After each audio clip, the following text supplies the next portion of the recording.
was raised in a church, and I've always gone to church. My family's always had a strong foundation in Christ, and I accepted Christ when I was in 3rd or 4th grade, and I was baptized then as well. I thought my relationship with Christ was, it was solid, and it was because God was what I had, and I was really nervous about starting high school.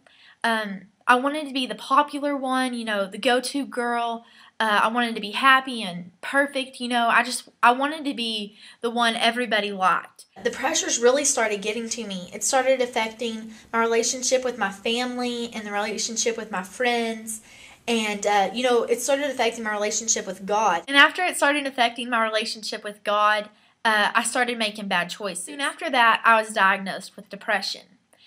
And, I was so angry with God. Like, I didn't understand why such an awesome, a mighty, a powerful, loving, a wonderful God could let such a bad thing happen to somebody who has given, up until 3rd grade, serving for him and, trying to be his servant. And I didn't understand why that could happen. To beg God, why, and almost like bargaining with him, like, okay, God, I'll do this and this for you if you'll do this for me. Or like, God, I talked to this person about Christ, so can you just let me be happy for one day?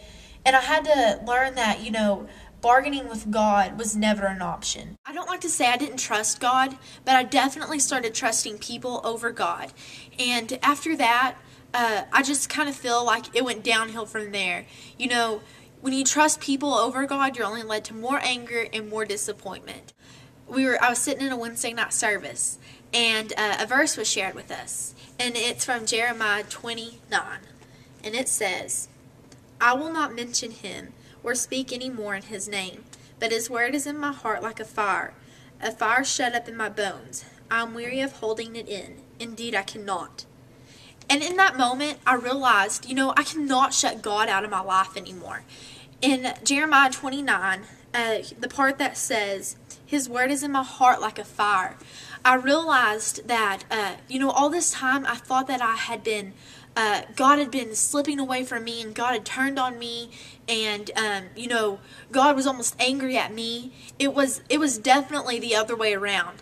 I was the one who had turned on God. The whole time, his words had been burning in my heart, just like they had before. In that moment, I just kind of realized, God, I'm sorry, and, I give my life back to you. And to this day, I still kind of struggle with depression, and, when I do get down on myself, I always think of David. To me, David is the perfect example. He still struggled with sin and temptation, but he's considered a man after God's own heart. And how awesome would that be, to still be a girl like me, still down in the dumps, like struggling with sin, but is still considered a girl after God's own heart. I challenge myself, when I'm feeling down, God, give me a heart like David. Help me to live a life full of humility and to live a life worthy of your love. I'm Morgan Griffith, and I'm part of his story.